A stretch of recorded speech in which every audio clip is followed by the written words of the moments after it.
Good morning, NASNPRO. Welcome to Monday. Happy summer, almost fall. For those that are maybe experiencing some cooler weather, lucky you. For the rest of us, we're a little bit hot and sweaty, but it's okay. We are taking charge of Monday. I am so excited about today's broadcast. We have someone very, very special with us today. But I wanted to just remind you that we have tickets available for our upcoming Atlanta event, which our guest today is going to be in Atlanta. And actually, we're not really even going to be in Atlanta. We're going to be a little bit north in a beautiful community called Acworth, Georgia. So please make certain you get your tickets. We have a fantastic lineup for Monday, September 20th. We're going to have Michael Tompkins talking about the power of touch. And today he is on. And then also Dr. Kilrain, Dr. Jackie Kilrain is also going to be speaking. And she just has a very magical way of communicating on how to make your business more prosperous by making your brain better. So don't we all need to have a better brain to do business? Then Dan King is going to be joining us. They are a platinum sponsor, the 10 Commandments of Aesthetics. What exactly does that mean? Well, he's going to be there live in person September 20th at our event. Then we're going to wrap it up with the amazing, incredible Elaine Sterling talking about the 10 talking about communication skills and how that transfers into a dynamic leadership. So again, that's going to be a very interactive workshop. We also have Anthony Robinson as our host. He is the Southwest educator for cosmetics, but he is going to be the hostess with the mostest. You'll want to join him as he wraps everything up as I'm in the background making cookies for everybody. And it's going to be a great day. So I know a couple questions of how can we meet safely?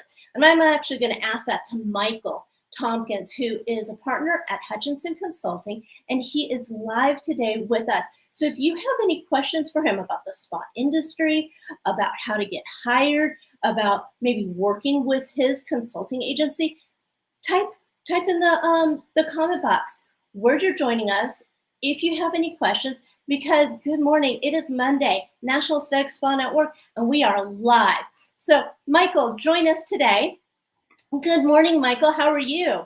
Good morning, Denise. I'm really excited to be here today and everyone from NASNPRO. Well, thank you so much for joining us. Now you are live from Georgia. I am. It's just a surprise that it happens to be in Acworth, which is about 30 minutes south of me. I'm in the heart of the Blue Ridge Mountains in Georgia, and I just love the state. Yeah, and you recently moved there, correct? I've been here about a year and a half.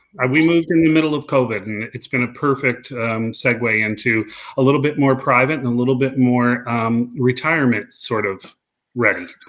Okay, so for those of NASNPRO members that do not know who you are, tell us a little bit about you. What is your background? How did you get involved in the industry? Who you are, what you do, and your bank account number. Sure. So my name's Michael Tompkins. I am a partner with Hutchinson Consulting. We're a leading recruitment firm. We also build and staff and market luxury resorts around the world and hotels. But more importantly, I think it all started in the beginning when I got my degree as a registered nurse. And I worked in the nursing field for about 12 years before switching over to destination spas with Canyon Ranch, and ultimately ended up running the programming for them. And while I was at Canyon Ranch, I also went back and got a degree in massage, not a certificate, a degree. So I am that foremost. It was, how do I look at being able to heal people and being able to touch people in a way that was in a clean environment that I really enjoyed being in? While hospitals were clean, it wasn't necessarily the ambiance or the aesthetics of what I wanted. So, I then stayed in hotel and ended up running and building a few spas. I built one in South Carolina called Indigo Spa with Hilton Head Health. I also was CEO of Miraval Resorts. Everybody knows Miraval, of course. And then I started building wellness communities with a spa component. massage and aesthetics as well, with Palm Health as CEO before purchasing Hutchinson Consulting. And so I've been in the industry for a really long time. I was also chairman of iSpa and on the iSpa board for 8 years. Wow. So you have had a robust, a lot of different facets of what you've done in our industry. And I love the fact that you are a registered nurse. So you do bring that medical component. And then also you actually do have a massage degree. So what's the difference between a massage degree and a massage certificate? So a certificate is a certain amount of hours that at the end, it's normally, it could be anywhere from 10 months to a little over a year. A degree is when you actually go to college and you get the courses beyond massage, like let's say the Englishes and the sciences, and you get an associate degree, which is a 2-year program and a considerable amount more hours. So at the end of my degree, I actually came out and was certified in Swedish and in craniosacral therapy and in reflexology. Wow, that's amazing. And I went to school in Australia as a beauty therapist, and we learned that component of massage. And so when I worked in Australia at some of the resorts, I did massage. When I came back to America, the resort that I was working at wanted me to become a massage therapist or go get that licensure. And I was like, oh, no, that is way too much. So I was quite happy to stay in the aesthetic side of our industry. But at the end of the day, you know, whether you work in a resort, a medical spa, a hospital, there's such power in touch. And I feel that some of this has gotten lost the last 2 years with COVID. So yes. I feel like I'm speaking to royalty, Michael. So I'm a little bit fangirling over here. But so with that said, how do we bring back safe touch to consumers that may be, scared to go get a massage or a facial? Like, how do we bring that awareness that this is not only important, but it's safe to do that? Well, I would start with, there has been a variety of different safety measures that have been implemented, and there are great spa safety rules that have been put out from iSpa that anybody can download. I think it's been downloaded even by the airline industry and like 150,000 people. So that's available, that's out there. But what I've discovered over the last couple of years, but more so the last year itself, because I travel a lot for hospitality, is that there's been a varying degree of spa openings and closings based on where you are in the country. And so when I went to Florida, for example, in the heart of all of this, our estheticians were what I would call frontline workers. They were still working full time. They've never stopped. And so, there are places in the South in particular, like Florida and Georgia and Tennessee, that have really worked through this entire process and had to deal with, the unknown around COVID and how they could protect themselves and their guests without ever, missing a beat. And so then you have places like the Southwest and the West Coast, like California, for example, that is just starting to open up. And so, and they have opened and closed and opened and closed. And, the fear is the same around COVID. So I would say that from the state of the industry perspective, we're at a bunch of different levels right now. But the important thing that we all know is that if you wear a mask, you're protected. And, certainly estheticians, when they're doing their treatment, you're in somebody's face all the time. So the importance of washing your hands and wearing a mask during that is just paramount. So I've had a lot of estheticians ask me, steam or no steam? Well, from what I understand, no steam is recommended at this point, and as well as I know that they're recommending that you keep people out of saunas and steam rooms. Although I have been to locations that do have them open, I just think that there's more of a risk, and so I certainly have had interesting facials without steam lately that have been just as great. They've used different masks on me. They've used, different techniques. They've just been wonderful. And, when somebody said, geez, this was last February, you're going and getting spa services. I want to say that I never felt safer. I never felt more safe than when I was in the hands of a licensed professional, whether that was a massage therapist or an esthetician. But when I was getting my treatments done, I felt like I was so protected. And I think that's the important thing, is that if we're all practicing good hand washing, good safety techniques, and we're showing that, it's going to help us across the board as the industry recovers. Well, and I would agree with you. And I've said this from day one. Anyone that's talked to me, I've said it's safer to go get a facial or a massage than to get your coffee from a 16-year-old at McDonald's. Mm-hmm. It's true. I mean, I have not been to it, and I have been to probably, I'm going to say 15 to 20 spas since January. And I can tell you not once did I feel unsafe. I just did went to Florida. I went to the One Hotel. I went to the Carillon. I went to one other place. I'm sorry, I can't remember.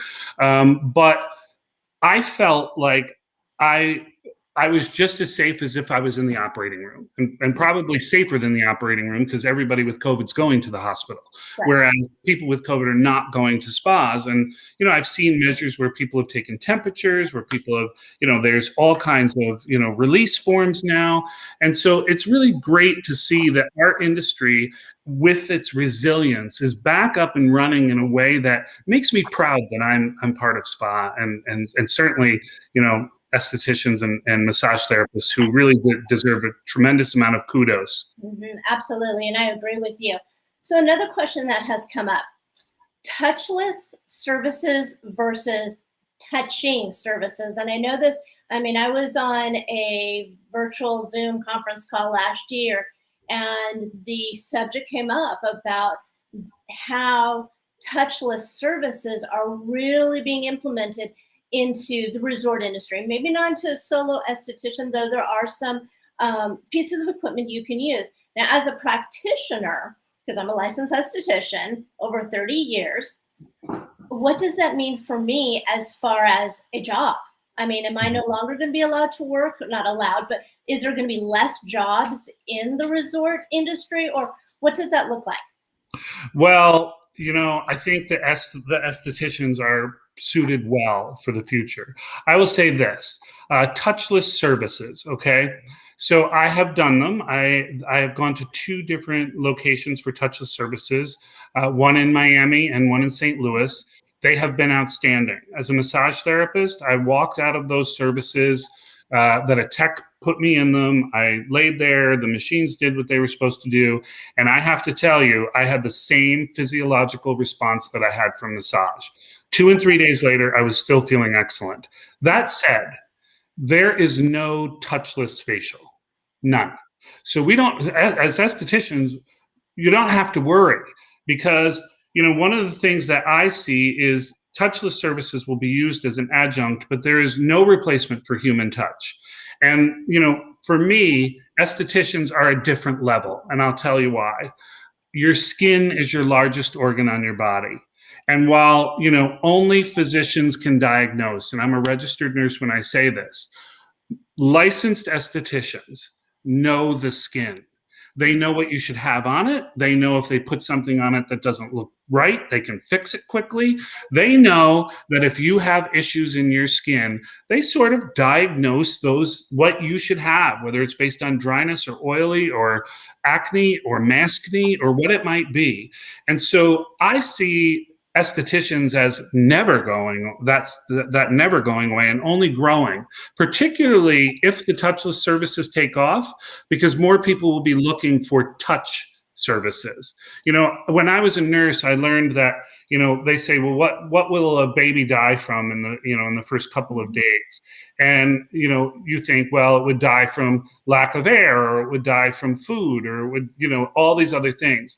And the answer to that on the nursing boards, no less, is that a baby will die from lack of touch, inability to thrive, because touch conveys that love and that acceptance and so many other things. It's a healing tool, which is one of the things that I'm going to talk about when I speak at NASNPRO in 3 weeks, I think. Absolutely. So If you are just tuning in, I'm interviewing Michael Tompkins. He is a partner at Hutchinson Consulting, and he is going to be with us live in person, so we can actually touch and pinch him, at our Ackworth event, the National Sex Spa Network, which is really exciting if you have not been to one of our events. It is a little bit different. It is not a huge trade show. Our benchmark or our foundation has always been education since we started this organization in 2004.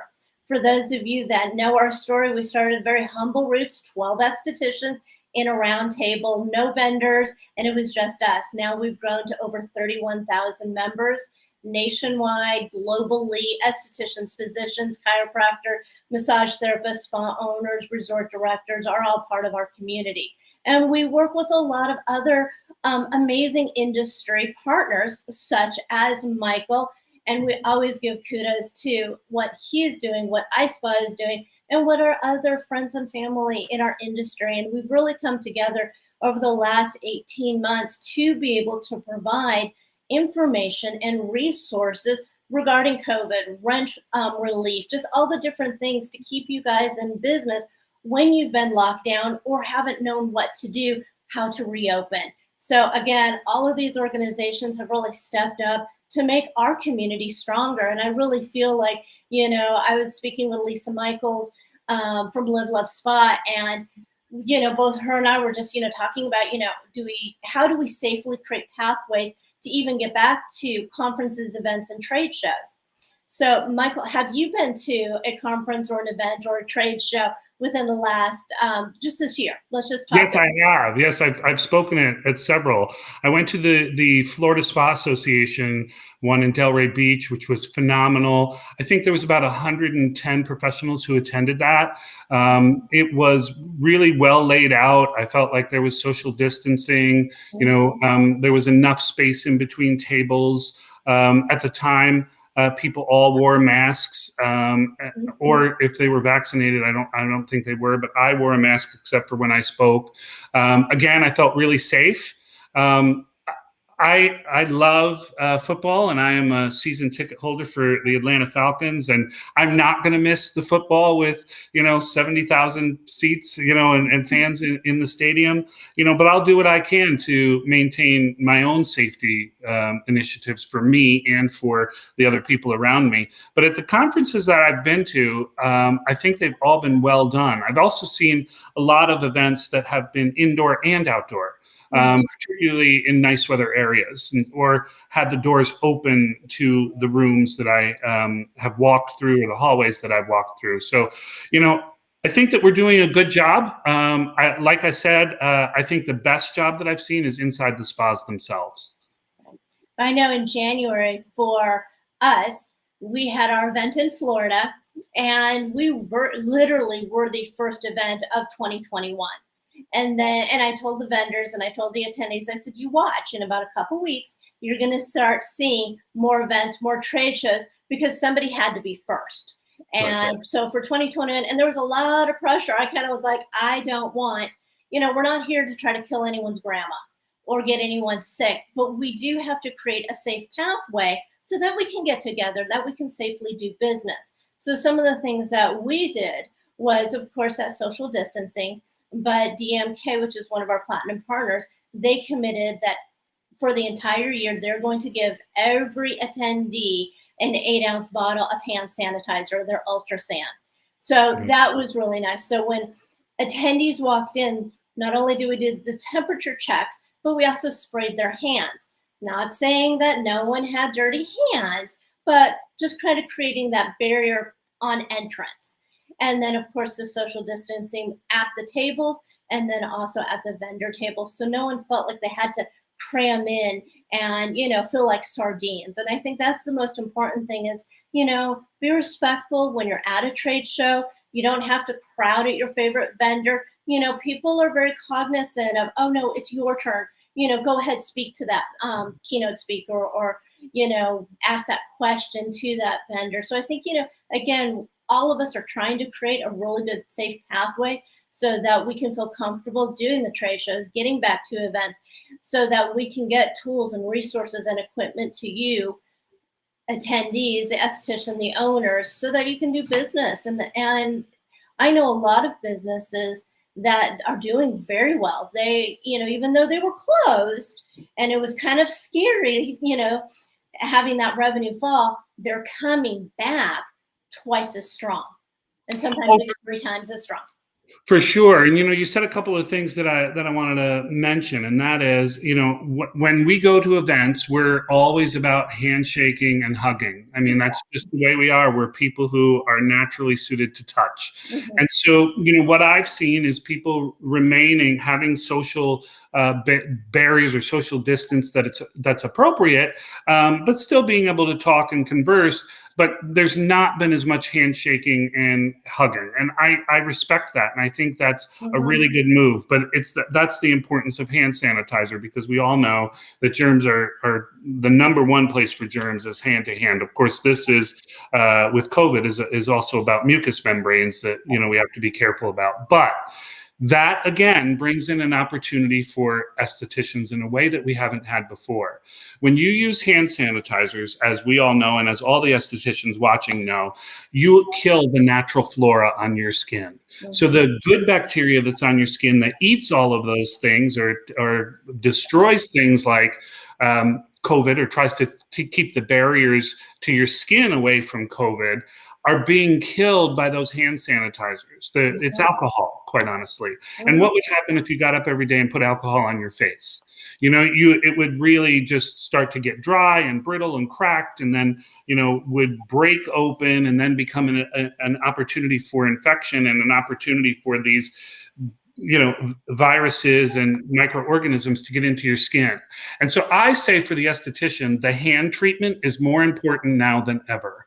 I think that making sure that people's skin, especially on their hands where they're putting the sanitizer all the time, is still smooth, is still soft, is still moisturized in an appropriate way. I also think that there'll be a great opportunity for skincare products that have those microbiomes that can go back onto the skin that actually will replenish the dead microbiomes that you've erased. Well, think about, and I know you've been in the industry long enough. Remember, in the day, we would put a nice, do a little hand massage, then put the plastic baggie, and then those hot mitts. And I always remember just like how hot and sweaty my hands would be afterwards. This is an opportunity where maybe you can take your LED and put that on your hands as an additional service or treatment that, again, I mean, we know the blue light kills P. acne bacteria, or the red light is healing and anti-aging. So not only are you doing that type of service, but you're also going to be helping to excite that mitochondria and start to also do the healing, especially if they have cracks from overuse of hand sanitizer. So I know that we could go on, Michael, talking about the industry, because there's so much, but I'm going to save my questions till September 20th, where we can really get into the nitty gritty at the National Aesthetic Spa Network Conference. So what exactly are you going to be speaking about? And just so that you know, all of our topics have been COA approved, which means that they go through the NCEA and you actually get continuing education. So all the attendees, you will have that availability, no extra charge for that. That's inclusive, one price, lunch, complimentary parking. So, but Michael, tell me, what exactly are you going to be speaking about? So I'm talking about the healing power of touch. It's more than skin deep. It's exactly what estheticians do every single day, and the importance of that. When I looked at what happened with COVID and, spas shutting down, and a lot of estheticians that had to pivot to do services in their homes or in locations other than the spa so that they could continue to earn a living, and also have a flexible schedule that allowed for them to cover for their children or their grandchildren with school, or to help with school and all of those things. Really, the career model for esthetician changed. And I want to talk a little bit about how that changed in the industry and how that, with coming back and the shortages that there are out there, how it's the opportune time for estheticians to start looking for a job in hotels and resorts, and the things that they should be looking to get that they didn't get before they were before COVID, pre-COVID. So, things like part-time health insurance, I think that's huge. Flex schedule, I think that's huge. Also, I want to talk about the science behind touch and how, touch is so much more than just the physical sense of putting your hands on somebody, but the things that it does for a person psychologically and physiologically that can really change a person. And we all know that because we do it every day, but I want to just give those quick reminders. And then finally, I want to talk about our community, how estheticians have been at the front lines, how they have been afraid of getting COVID, how they have to work with their hands on another person and have their face in another person's face, and how all of those things make sort of a mental aspect in your head of sort of like working in a biohazard area, right? And that's really scary. And every single person who is in this industry has thought about that at some point. But what I want to remind us all of is that we're all in this together. And I think I can, convey that in a way that's going to speak to everybody and really reinforce the great work that estheticians across the country are doing every single day that I am more than grateful for. Absolutely. Now, you said something about employment. You work for, so can I bring my resume to you on September 20th? Well, we do not place estheticians and massage therapists. However, we get calls all the time from our partners who are all 4- and 5-star luxury resorts or day spas that are, of the highest caliber. And so the answer to that is yes. You can bring me your resume. You can email me your resume at michael@hutchinsonconsulting.com.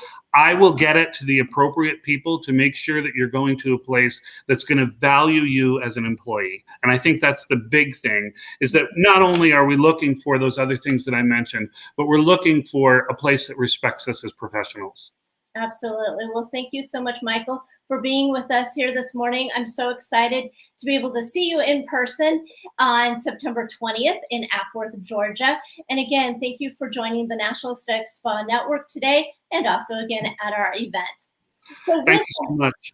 All right. See you soon. So ladies and gentlemen, that was Michael. If you missed part of this broadcast, you might want to replay it. And again, thank you for being. We value you as a member. Our membership is complimentary. So if you haven't had the opportunity to log in to NASNPRO.com and see all the great discounts, member rewards, our partners that we work with, make sure you do so. It's free, absolutely no cost to join.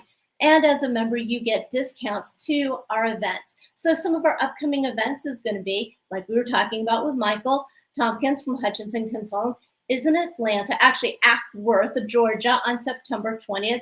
Make certain you get your ticket. We are limiting seats so that we can provide good social distancing. We will be doing temperature checks. And like I said, we are going to be giving out Ultrasan hand sanitizer by our platinum partner, DMK. Then we go to Phoenix, which is on October 18th. We're going to have a great event there. Wonderful speakers, and one of our favorite speakers is Tasha Chen. She is our financial money magnet coach. Then I have a special announcement. Nobody knows one of our keynote speakers in Dallas, November 1st, is going to be Gina Rivera from Phoenix Salon Spas. She's the founder. She has been featured on Undercover Boss. She was with us last year in Phoenix, and it was a dynamic presentation. So again, whether you want to join us in Georgia or Arizona or Texas, you will get those COA approved credits for continuing education. You will have a great opportunity to learn and grow and just be with your community. So again, thank you for being with us, the National Aesthetic Spa Network. Have a wonderful day. And if you need anything, please reach out. We are here for you.